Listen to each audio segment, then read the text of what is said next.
Okay, hey guys. This is hopefully going to be a shorter lesson, but I'm going to apologize ahead of time because we're going to learn some Shakespeare today, and you know how excited I get about stuff like that. So we are going to have so much fun. Yes, we are. And if you're going, no, we're not, yeah, you will. Okay, this is lesson 15, determining word meanings. This actually starts on page 145 in your textbook, so you can flip there and follow along. Um, the question today that we're trying to answer: why is it important to fully explore the meanings of words as we read? This is context clues and figuring out figurative language and what the author is trying to get across as we read. This is a skill that you need to practice if you are not good at it, because this is going to do nothing but help you. I will, however, preface this whole lesson by saying, just because this is context clues and it doesn't say you can use a dictionary at this point, especially with you at home working on your own, yes, feel free to use a dictionary. When we read poetry, when we read the sonnet we're going to cover here in a minute, one of the first things you should do is read it to yourself and say, I don't know that word. I probably should look that word up, and look that word up. It's fine. Even I look words up. Everybody does. So just because it doesn't say that in the book does not mean that you can't do it. And if you're really struggling with a piece of figurative language, checking what words might mean will help you in the long run. So, yes, you can do that. All right, let's start on 145. We're going to refresh your memory on some types of figurative language. No, these aren't all of them, but these are probably the most common ones. You've got hyperbole and exaggeration. I've told you that a million times. I've said that to you. Have I literally said it a million times? Probably not. I've just said it a lot. But the hyperbole helps me get my point across. I've told you that a million times, meaning I've told you that a lot. Why are you not doing it? See how the exaggeration makes it a little more effective? That's why we use it. Then you have similes. I know you know similes. Comparison of two unlike things using like or as. Then your metaphor, two unlike things not using like or as. We just say this thing is this thing. And then personification. I know you know this one, where you give human qualities to something that is not human. All of these you have done before. All of these you know. So take that in. Make sure you remember. Let's look at this cartoon. This is a line from Shakespeare's comedy, As You Like It. It's very unlikely you're going to study this particular play in school. Um, I have never studied this play, I don't think. You usually will only do a certain few, the really famous ones, but As You Like It is not bad. But despite the fact that it's not studied a whole lot, this line from As You Like It is considered one of the greatest examples of figurative language in all the English language. All the world's a stage, and all the men and women merely players. Okay, what's that mean? All the world's a stage, and all the men and women merely players. Well, it gives you a chart at the bottom, so let's flip over and let's look at this chart. Here's our metaphor. These are both metaphors. All the world's a stage. Two things are being compared here: the world and a stage. These things are not alike. The world is the world. The stage is where, you would do your play, you would pretend. So you're going, okay, I don't know about that. What's that mean? Life is like a play. Maybe it's starting to come to you now because you're like, oh, yeah. And all the men and women merely players, that compares people and actors. Are you an actor in your everyday life? You may never have thought about it, but at times at least you are. Um, you have to be, like we might say, you have to be on. When I'm teaching, this is not how I'm going to talk all of the time. This is not what I prefer to talk about when I'm talking to my friends. We don't, despite the fact that most of my friends are English teachers, we don't sit around and talk about English, I promise. But in this case, I'm playing a role, as an actor might play a role. Teaching is a job that is a lot like acting, just with more regular pay, because I have to be a certain way. You do too in certain areas of your life. Are you not different in different situations? You absolutely are.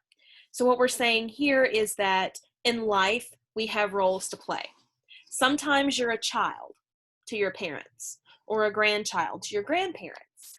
You're a student, but you're also a friend to your friends. Are you going to behave the same way with your teachers as you would with your friends?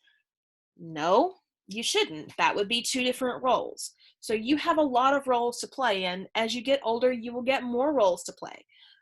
Maybe one day you'll be playing the role of parent or spouse or grandparent. All of those roles are different. So that's what Shakespeare is saying here. And you're like, why didn't you just say that? Well, you got to say it fancy. I know that sounds stupid, but authors use figurative language to emphasize an idea, to make an idea easier to understand, to add some humor to what they're saying. And this is why we enjoy reading. If we just said everything plainly and we didn't dress it up ever, well, that would be boring. We don't want to do that.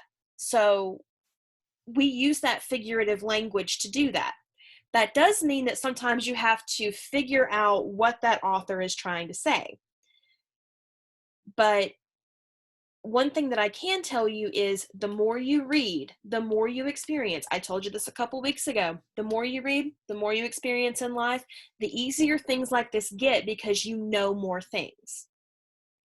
You're not just going to magically one day go, oh, I understand all of that. No, it's you read, you see, you watch, and you go, oh, I've seen that before. Remember lizard? Say hi to your lizard. Lizard will remind you, hey, we've seen that before. That means this. You go, thank you, lizard. Yes, absolutely. And that's how you understand these things. So experiencing the world, experiencing new things is one thing that's going to help this get better. So this will only get better. So if you're like, I don't know what that means, it's okay. You're young, you haven't gotten there yet. All right, so let's flip over to 146. It's time to learn some Shakespeare, y'all. I am super excited. First of all, sidebar, story time. This is a poem that is really sort of special to me. I've told you before about my English teacher in 12th grade and how until then I was not going to be a teacher. And she pointed at me one day and said, you're going to be an English teacher. And I was like, nah, I'm not. And then a few years later, my first job was taking over for her when she was very sick. And she was like, haha, I told you so. This was one of the first poems in the Shakespearean sonnets that she taught us. And she kept a poster of, it's like the opposite, like a mirror of this poem. When we do the meaning of this poem, think the opposite. That's the poster that she had in her room, and it was really funny. I wish I knew what had happened to that poster. I would have saved it if it was still there. I did save a few things from that classroom, but yeah, so this is a special poem for me. And it's a good starter sonnet because this one I think is easier to understand, especially for people who are maybe just getting into Shakespeare like you. What I'm going to do is I'm going to read it for you a couple times, and we're going to talk about all the different things you should be noticing, and then we will go in and we will take it line by line and figure out, what does that mean? What does that mean? What does that mean? Okay, so this is what is called a Shakespearean or English sonnet. We read a sonnet a couple of weeks ago, but it was an Italian or Petrarchan sonnet. So you've heard the word sonnet before, but the Shakespearean sonnet is different. Count the lines, there are 14. You're going to break sonnets in the Shakespearean form down into 3 quatrains, which is a set of 4 lines, and 1 couplet, a set of 2 lines. Now, take a minute and just look at the poem and read it to yourself. You'll see what I mean. For example, the first quatrain of this poem is this. Shall I compare thee to a summer's day? Thou art more lovely and more temperate. Rough winds do shake the darling buds of May, and summer's lease hath all too short a date. See? 1, 2, 3, 4 lines. That's that first quatrain. Those lines go together thematically and in the rhyming pattern. Remember rhyme scheme? Remember you could do Annabelle Lee, we did the rhyme scheme? Okay, it's coming back. Let's see if you remember how to do rhyme scheme. We use letters of the alphabet, and the first sound always gets an A. So day, we would put an A next to that line. Temperate does not rhyme with day. B. May. Oh, day, May, they rhyme. Line 3 gets an A. Date, you're going to go, that doesn't rhyme. It does, though. Look, A-T-E, A-T-E. It's a near rhyme. So the rhyme scheme for the first quatrain of this poem is A-B, A-B. Are you with me so far?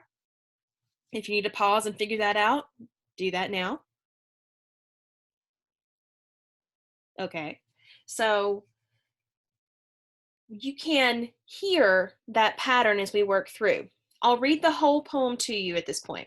Listen for the rhyme scheme. We've done A, B, A, B for the first 4 lines. Let's see if you can pick through the rest of it. Shall I compare thee to a summer's day? Thou art more lovely and more temperate. Rough winds do shake the darling buds of May, and summer's lease hath all too short a date. Sometime too hot the eye of heaven shines, and often is his gold complexion dimmed. And every fair from fair sometime declines by chance or nature's changing course untrimmed. But thy eternal summer shall not fade, nor lose possession of that fair thou owest. Nor shall death brag thou wanderest in his shade, when in eternal lines to time thou growest. So long as men can breathe or eyes can see, so long lives this, and this gives life to thee. Oh my God, it's so romantic. Oh my gosh. We'll figure out what it means in a second, but did you hear the pattern? A, B, A, B. Then I've got line 5, shines. Ooh, doesn't work with anything. I'll give that one a C. Dimmed. Nope, I'll label that one D. Shines, declines. Ooh, C. Untrimmed, dimmed, D. You get where I'm going with this? A, B, A, B, C, D, C, D. Bet you can't guess what the next one is. E, F, E, F. Oh my gosh, you're a genius. Now, the couplet at the end, that's a set of 2 lines. That one changes the pattern. It's been every other line at this point. But you can see that the last words here are C and V. So, A, B, C, D, C, D, E, F, E, F. What's the next letter? G, G. That's it. And I'll tell you something that might help you later. If you are doing a Shakespearean sonnet, that's the rhyme scheme for all of them. You're welcome. All of them work the same way. Oh my gosh, that's so easy. Fantastic. At this point, if you're looking at words in this poem and going, I don't know what that means, let's see if we can break them down. I'll start with the easy ones that people always ask me about. We got thee and thou. All right, that's the old-fashioned way of saying what word? Shall I compare thee? Shall I compare you? Thee and thou are old forms of the word you that we really don't use anymore, but in Shakespeare's time, they were used. So when you see thee and thou and thy, you and your. Thy means your, T-H-Y, that's your. Thee and thou, that's you. Okay, that's easy. There are some other old-fashioned words in here that really are just different spellings or different forms of words that you still use today. Look at line 4. Summer's lease hath. What's that sound like? Have or has? It's has. Okay. Let's see. You may be looking at words like dimmed, untrimmed, owest, and growest. Okay, I think you can figure those out because I think you've noticed by now what's happening. Let's take dimmed in line 6, for example. Really, all I've done here is I've dropped the E out of that word. And there's a reason why I've done that. Um, to make the line scan better, or to make the syllables work out in a specific way, which I'm going to explain to you in a second, Shakespeare would drop some extra sounds out of the words to shorten the sound of that word. So that's what's happening there. That leaves us with some slightly harder words like temperate. All right, let's talk about connotation for a second. In that line, we have thou art more lovely and more temperate. So I think I've got a positive connotation here. If something is temperate, like the weather or a person's personality, what do you think it means? Temperate. If you're thinking like level or pleasant, then you're right.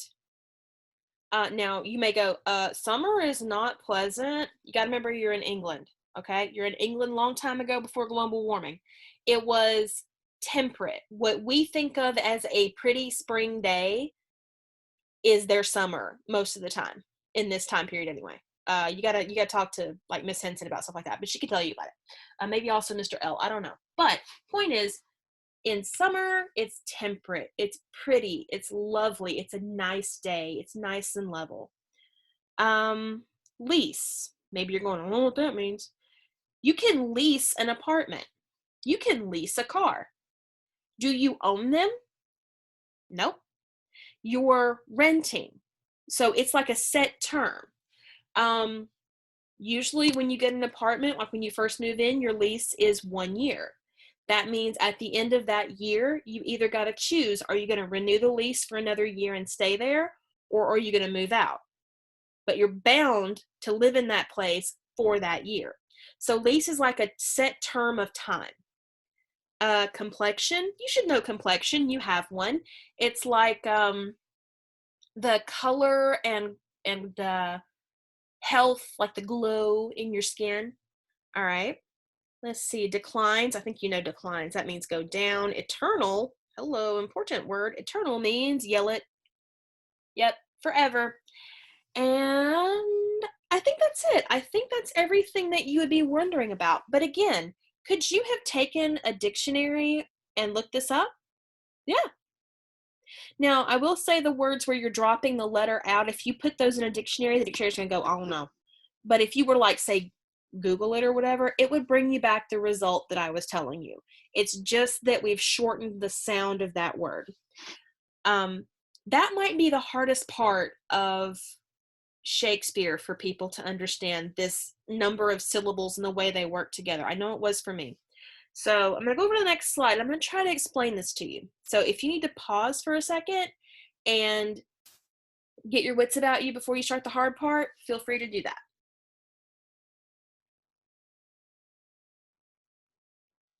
All right, here we go. Listen to the pattern of stressed and unstressed syllables in each line. Shakespeare wrote most of his works, yeah, all of them, in what's called iambic pentameter. You go, oh my God, what's that mean? Hold on, it's easy. Iambic comes from the iamb, or set of two syllables, one stressed, one unstressed. Penta means 5. So you have 5 sets of 2 syllables per line for a total of 10 syllables per line. If your brain just went, huh? Let me explain it to you. When you are hearing Shakespeare spoken or read aloud, and the thing with Shakespeare is he wrote poetry and drama, both of which were meant to be heard, particularly because his audience was not exactly literate. You're talking about England back in the day. People did not learn to read as a matter of, basic schooling. You might go to school, you might not. Even Shakespeare's actors sometimes couldn't read.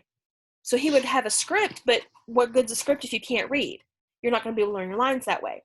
So Shakespeare wrote in a specific way because it sort of helped his actors to remember what should come next. It's like learning a favorite song. Think about your favorite song, the one you can sing every word of. Like if it comes on the radio, you're like, yeah, that's my song. I can sing all of it. You know the rhythm, the pattern that should be happening, so you know what should come next. That's how you learned it. So Shakespeare does something similar. Iambic pentameter is a pattern of syllables. Now stop and think about what a syllable is. That's a small piece of a word. Some words are one syllable, some are two, some can be three, some can be more. But it sounds stressed, unstressed. Bum, ba, bum. Bum, ba, bum. What's that sound like? Bum, ba, bum. It's like a heartbeat. So iambic pentameter is a natural rhythm. It's a rhythm that it's easy to fall into because it is one that occurs in nature, and it's one that innately in your lizard brain, you know. It helps you to kind of keep the momentum going and to know, ooh, I got something else coming here when you're saying the lines. And that helped his actors to learn, because it was really not like they were learning a script. It was kind of like they were learning a song or a poem. When I was in high school, I had to learn by heart a couple of sonnets, and I had to recite them. If you remember the day where I did the Canterbury Tales, the first 18 lines in Middle English, that helped too. It's not the same thing, but it's a similar pattern. So when you hear that pattern of stressed, unstressed, that's going to help you keep it going. Let me slow down the first line, and let's see if you can hear it. Shall I compare thee to a summer's day? Shall I compare thee to a summer's day? Hear it? Thou art more lovely and more temperate. You can count it up. I promise you, it's always going to be 10 syllables. A sound of stress, a sound of unstress. You can hear the mix. Shall I compare thee to a summer's day? You hear me hitting the table under my laptop? That's the stress. So it's unstressed, stressed, unstressed, stressed, unstressed, stressed. Why is this important? It's just good for you to know. But that's iambic pentameter. If you can do that, you can do iambic pentameter. It's pretty impressive, right? Okay. So we've got the technical stuff down. Now let's pay more attention to what the poem actually says. We're going to start line by line, figuring out what it means. So, okay, we're deciphering now. Let's stop and think first, what is going on in this poem? Let me read it to you one more time. Shall I compare thee to a summer's day? Thou art more lovely and more temperate. Rough winds do shake the darling buds of May, and summer's lease hath all too short a date. Sometime too hot the eye of heaven shines, and often is his gold complexion dimmed, and every fair from fair sometime declines by chance or nature's changing course untrimmed. But thy eternal summer shall not fade, nor lose possession of that fair thou owest, nor shall death brag thou wanderest in his shade, when in eternal lines to time thou growest. So long as men can breathe or eyes can see, so long lives this, and this gives life to thee. Okay, I got a speaker. I don't always want to say it's Shakespeare, so I'm going to say it's a speaker. And how does the speaker feel about the subject of this sonnet, of this poem, this person he's talking to? Positive or negative? It's positive. Okay, and I say he because I don't know, it's generally accepted and I feel it pretty strong. This is a guy talking to a girl that he likes. He's trying to compliment her. He talks about beauty. Those are feminine terms, so we're going to go with that. All right, so let's check this out. Let's go line by line for the first 4 lines. Shall I compare thee to a summer's day? What's this guy saying to the girl? Well, should I compare you to a summer day? Shall I compare your beauty to a summer day? Think about the prettiest day that you could happen. Like it's like 75 degrees outside, the sun is out, there's a nice breeze, there's flowers everywhere. And he says, shall I compare you to this? You are more lovely and more gentle. So basically these first two lines are saying, dang girl, you fine. You so fine. He's telling her how beautiful she is. Rough winds do shake the darling buds of May. All right, stop and think. Rough winds. We've experienced some of those in the last couple of weeks, haven't we? Like storms. When is it stormiest? Well, it tends to be stormiest in late spring, where we are right now, and summer. Think about your most likely times to have a tornado. Think about hurricane season. I know you're going, what has this got to do with poetry? A lot. Poetry is reflective of the human experience, you guys. Come on, work with me here. So we got storms do shake the darling buds of May. All right, darling buds of May. What am I talking about? What am I talking about? I'm talking about flowers. April showers bring May flowers. You ever heard that? So we're supposed to be having a lot of flowers here in the next few weeks because we had a lot of storms. So storms come and ruin the flowers in summer. He's like, summer's not always that great. And summer's lease hath all too short a date. Summer's term hath all too short a date. This is a feeling you've experienced. Is summer ever long enough? This year it might be, I'm just saying. But he's saying, and summer's too short anyway. Okay. If you hear scratching, that's one of the cats trying to come in the bedroom while I'm taping. No, kitty. So let's keep going. We got the first 4 lines. Now I'll do 2 at a time. Sometime too hot the eye of heaven shines, and often is his gold complexion dimmed. All right, stop and think. Eye of heaven. Does heaven have eyes? No. What am I talking about here? Sometime too hot the eye of heaven shines. I'm clearly talking about the sun. Sometimes the sun is too hot. Or a class a few years ago, I think it was about 4 years ago now, when we were doing this poem, I said, what's this line mean? And somebody raised their hand and they said, it be hot, yo. And I was like, exactly. Sometimes it be hot, yo.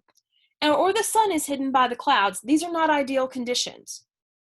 This is gross summer that we don't enjoy. Or clouds and rain, and you're like, oh no. Especially right now. Okay. So we got those 2. And every fair from fair sometime declines by chance or nature's changing course untrimmed. Now this is a hard line because people go, why do we say the word fair so often in that line? Okay, think about it. And every fair from fair sometime declines. Declines means to go down. So is every beautiful thing going to stay beautiful? No, it's not. What happens? By chance or nature's changing course untrimmed. Either it gets ruined by accident, or think about it. We're having things grow and bloom and pollen right now, but in a few months, when it starts to get cold, what's going to happen? Will there be flowers? Nope. They're going to die. Now, we know they'll come back, but that's nature's course. Things are born or come into being, and things die or leave the world. So that's what we're looking at here. All beautiful things lose their beauty either because they are ruined or because they grow old and die.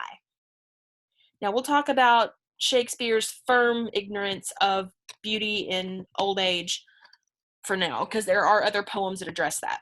But let's just stay here. But notice that line, but thy eternal summer shall not fade. We call this a turn.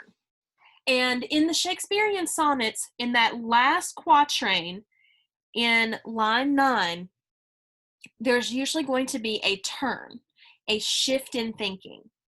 So at this point, your speaker's been talking about how beautiful this girl is and how she's much more beautiful than anything in nature he could compare her to. And the rules of nature, he's now saying, do not apply to her. And you're going to go, yeah, but they do. Well, hold on. He's going to explain. But thy eternal summer shall not fade, nor lose possession of that fair thou owest. Knowing what you already know about the previous couple of lines is going to help you do this one. So what is the speaker saying to the girl that he likes? You're always going to be what? Beautiful. Exactly. You will always be beautiful. You will never lose your beauty. How? Well, hold on. It's going to get weirder. Nor shall death brag thou wanderest in his shade, when in eternal lines to time thou growest. Nor shall death brag thou wanderest in his shade. What's not gonna happen to this girl? She's not gonna die. And you're like, excuse me, yes, she will. Hold on, I'll get to that. Death will never take you from this world because these lines will keep you alive forever. What lines? What lines are going to keep her alive and beautiful forever? Let's read the couplet. So long as men can breathe or eyes can see, so long lives this, and this gives life to thee. As long as men can read what? This poem. As long as people live and read the poem will keep you alive and beautiful. It will keep the memory of you in your prime alive for people to know. I have made permanent your beauty by celebrating it in a poem. Basically, this is just a super romantic way, again, for your speaker to say, girl, you're so fine and I love you so much. I'm always going to think you're beautiful. Realistic? Maybe not. But romantic, artistic, heck yeah. So take a look at this. We got a lot of metaphors. We got a lot of personification. Let's find an example of personification. Well, I really like line 5. Sometime too hot the eye of heaven shines. Heaven doesn't have eyes. What does? Well, people do. And you're going to go, well, your things have eyes too. I know, but look. And often is his gold complexion dimmed. We can put those two lines together, and that's a great example of personification. Basically, what I'm saying is right over here in the blue, what we've just determined, sometimes it's hot, yo, or the sun is hidden by the clouds. That's basically what we're saying. But Shakespeare personifies the sun by using eyes and his complexion to make that a little more interesting, because it would not be very romantic if the person who's trying to woo you is like, hey girl, sometimes it's hot. That doesn't do anything for anybody. You can see which one's more romantic, the blue interpretation I gave to you or the original poem. The original's way more romantic, and it's more vivid, it's more imaginative, and it's way more fun to read.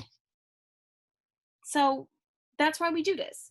Let me see. I got another personification. How about in line 12? No, line 11, my bad. Nor shall death brag thou wanderest in his shade. Does death brag? No. People do, though. So we're giving death human emotions, human abilities, the ability to feel pride and to brag at taking people from this world. Is that how death works? No. That is a personification.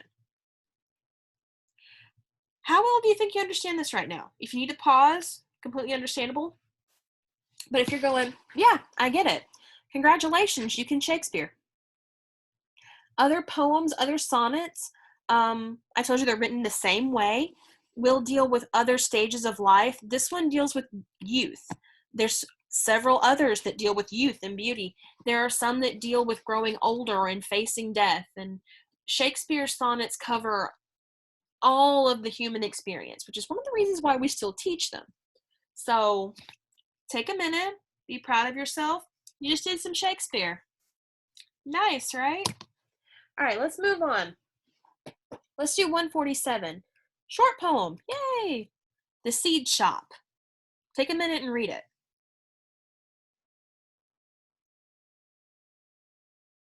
Do you need to see about any words you don't understand? Words you don't quite know the meaning of, but you'd like to maybe look them up?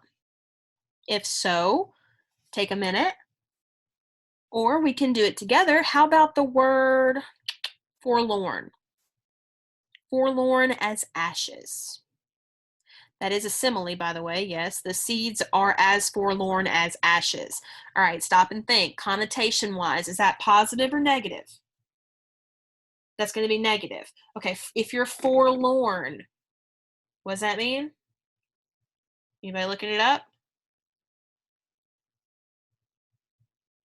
It's like a sad feeling, a lonely feeling. Okay. Shriveled, that means like dried out, shrunken. I think that's all you'd have to worry about. Okay. Let's read it out loud one time since poetry is meant to be heard and read. Here in the quiet and dusty room they lie, faded as crumbled stone or shifting sand, forlorn as ashes, shriveled, scentless, dry, meadows and gardens running through my hand. All right, stop and think. How do you run meadows and gardens in your hand? You, oh, what are we talking about? Where does this sort of poem, this sort of thought process take place? A seed shop. You can't have a garden unless you got seeds. You can hold the seeds in your hand. There you go. So, which of the following best describes the connotation of the meadows and gardens metaphor? Okay, I'm saying that these seeds are meadows and gardens. Maybe eventually, but not yet. So, they're two unlike things. Is it that the metaphor is neutral and simply completes the image developed in the first three lines of the poem? That means it doesn't have a positive or a negative place. It's just is. The metaphor is positive and starkly contrasts with the description in the first three lines of the poem. The metaphor is frightening and creates a jarring image that is completely disconnected. I don't see anything frightening here, do you? No. The metaphor is negative and reveals that the speaker is confused or in conflict with her feelings about the seeds. No. So I'm down between A and B. Is it neutral or is it positive? And a stark contrast. When we say something is a stark contrast, it's a strong contrast, like the contrast or the difference between black and white. Okay. What do you think the answer is? The answer is B. Let's talk about this for a second. The first three lines are not exactly positive. They have negative connotation. But that last line, the speaker lets you know or acknowledges what those seeds will become. Yeah, right now they don't look like much. If you've been out, maybe you went over to your aunt, uncle, grandma, grandpa, neighbor, maybe you got one at home, a garden of your own. Maybe you've been out working in the garden. It doesn't matter what kind of seeds you're planting, the seeds do not look like much. They are not that impressive. You look at it and you go, that's going to make a plant fantastic. I don't believe it when I see it. But what you get from the seed can be beautiful. So this speaker is acknowledging that. And that last line is a strong contrast between the first three lines and the last line. It gives you a strong contrast and it acknowledges what's going to happen in the future. So if you picked B, you're right. All right, we're almost done. We got one more poem to go. This poem that we just read was a free verse poem. You'll notice there wasn't a lot of pattern to it.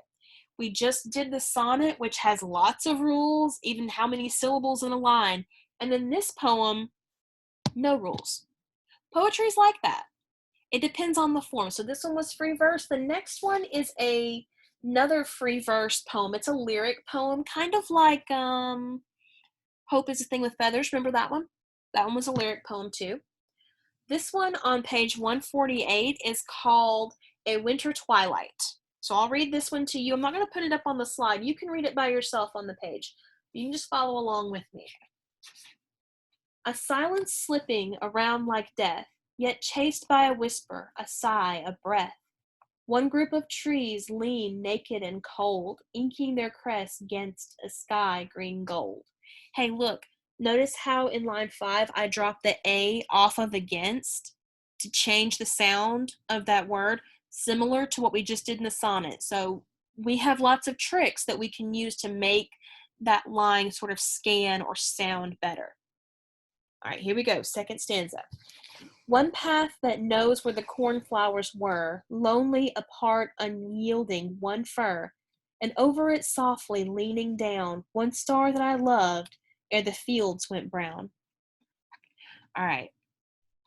Stop and think. How does this poem make you feel? I get that it's winter. Winter's got some emotions that are tied to it. Maybe a sadness, but maybe also a peacefulness.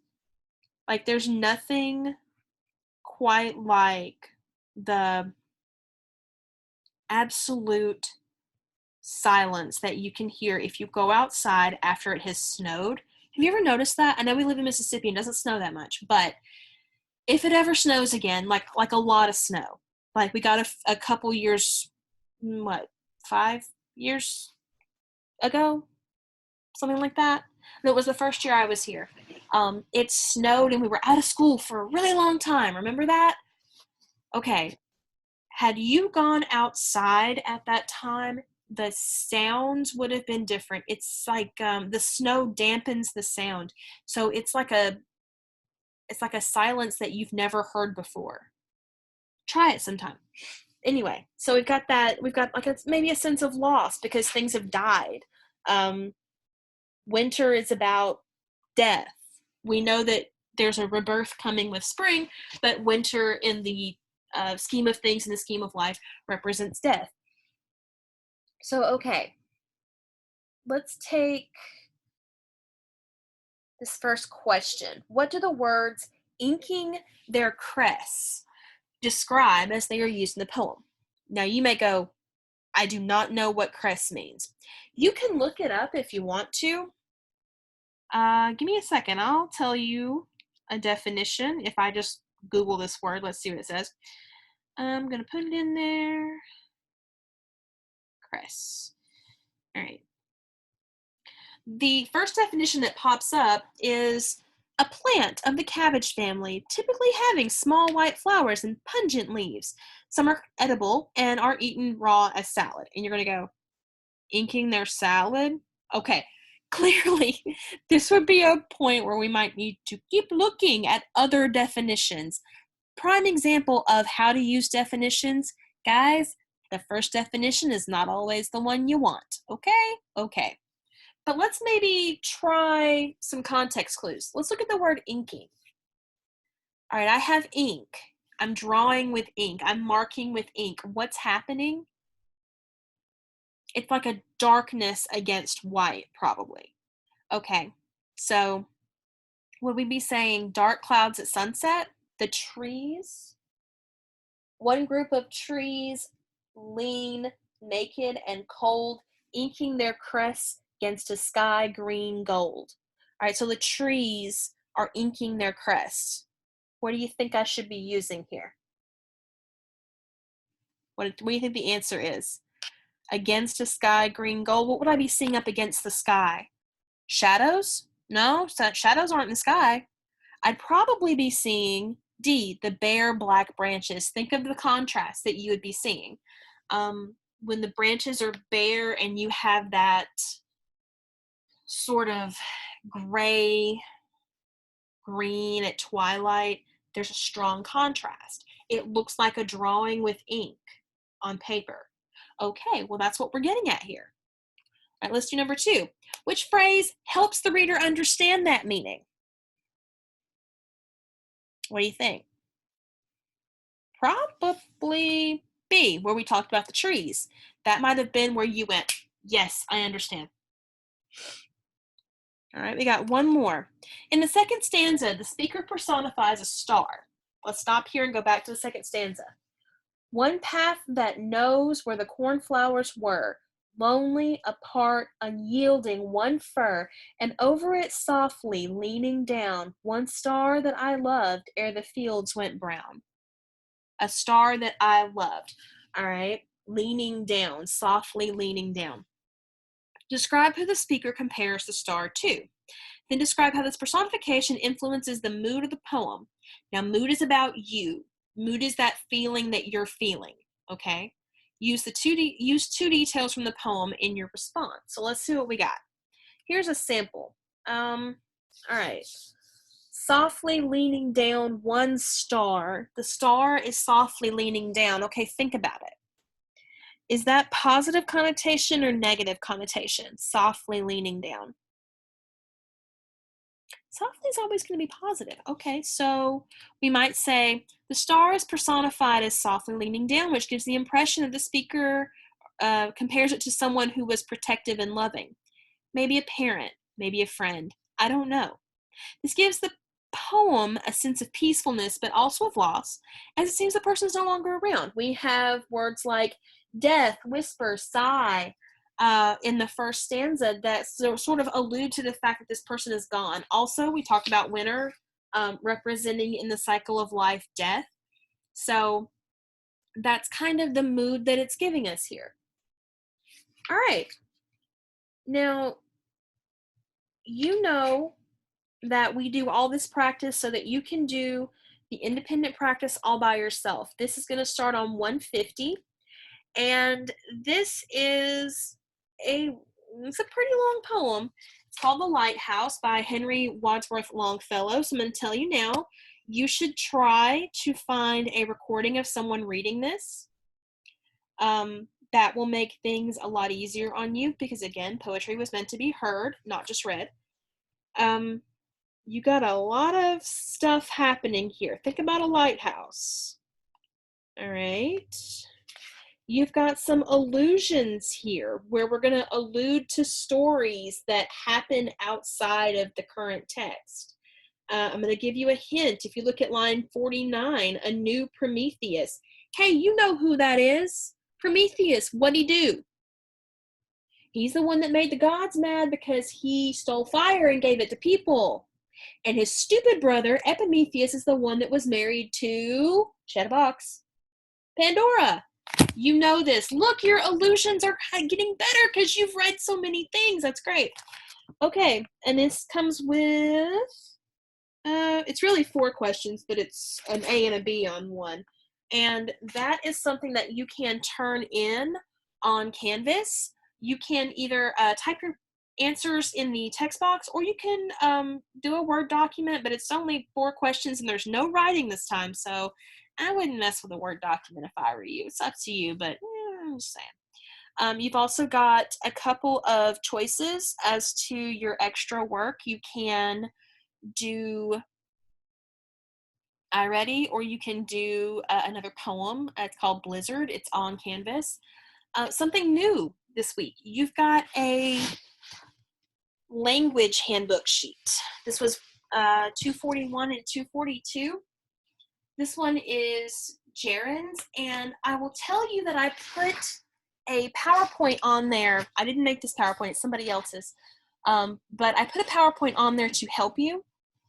That PowerPoint covers gerunds, infinitives, and I just forgot the word for the other thing, but it covers 3 things. So you may want to just find the part that you need for this week, and you eventually will do the other 2 parts in the next couple of weeks. So you have that PowerPoint to help you. I can look really quickly at that with you. Let's see. What do you need to know? Oh, participles. That's the word I forgot. All right. Gerunds. Let me pull up that. I'm going to get out of this for just a minute and you can see my messy, messy desktop. But gerunds are one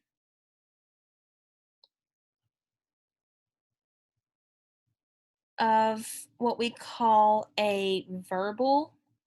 And verbals, where'd it go? There it is. Okay. And verbals are, oh, come on. Hold on, my thing is. I